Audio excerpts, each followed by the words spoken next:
In Buffalo, New York, this truck driver overdosed behind the wheel, accelerating and smashing into a car and turning on its side. It's called drug driving, part of an opioid epidemic that President Trump vowed to fight. It's a national emergency. Across the country, over 7,000 people have died from drug-related car crashes in 2015 alone.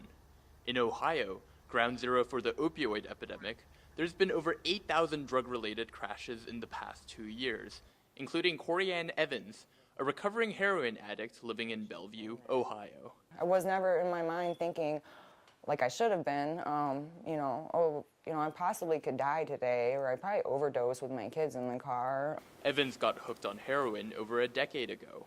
She tried to quit, but couldn't, until one day in August 2015, when her dealer gave her fentanyl, an opioid dozens of times more powerful than heroin. Desperate for pain relief, she parked her car and took the drugs almost immediately. Her 2 children were in the back seat. I put it in drive and I started down the road. And I remember struggling to breathe. I remember trying to talk to my daughter.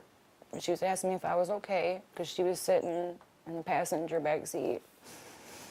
And I said, "Mommy can't breathe, Mommy can't breathe."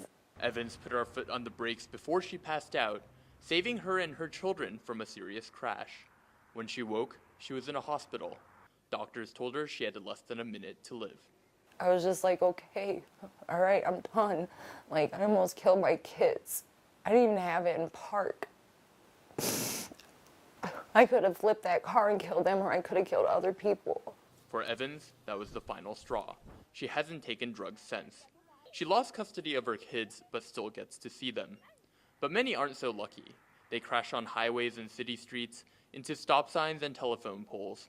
John Tharp, sheriff of nearby Lucas County, says that his officers have witnessed over 100 drug-related accidents last year. The numbers have just skyrocketed. With so many overdosing drivers, officials are called out routinely on dramatic rescues, such as this one last year, when highway patrol officers saved a father and son overdosing on heroin by the side of a road. These accidents are so common that some responders immediately spray an opioid antidote at any unresponsive driver they find. Opioids now are so strong that all too often, just one dose isn't enough.